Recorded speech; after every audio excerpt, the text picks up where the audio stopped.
Қазақстанда Инстаграмда жарнама жасамайды. Не үшін? Неліктен? Сіз егер өзіңіздің кәсібіңізге жарнама жасап көрсеңіз, оған көзіңіз жеткен шығар. Яғни клик аз, көрсетілім аз, лайк аз, звоноктар аз. Неліктен? Не үшін? Ойланып көрсеңіз, сіз өзіңіздің парақшаңызды дұрыс жүргізбей жатырған болу керексіз. Яғни SMM, Social Media Market жұмыс жасамай жатыр. Яғни ол дегеніміз, сіз өзіңіздің жаңағы жіберіп жатқан парақшаңыз арқылы күнделікті пост жасауыңыз керек, видео салуыңыз керек. Және де олардың астындағы текст жақсы толтырылу керек.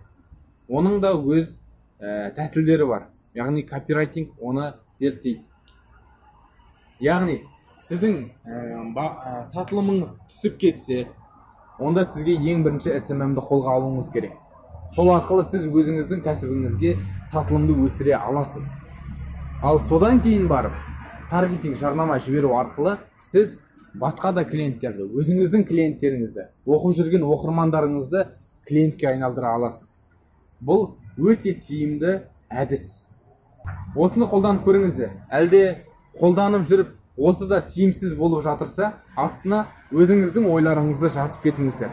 Бірге талқылайық, бірге ой бөлісейік, тәжірибе алмасайық. Каналға жазылыңыздар, достарыңызбен бөлісіңіздер. Тағы да пайдалы видеолар шығуы тиіс. Күтіңіздер.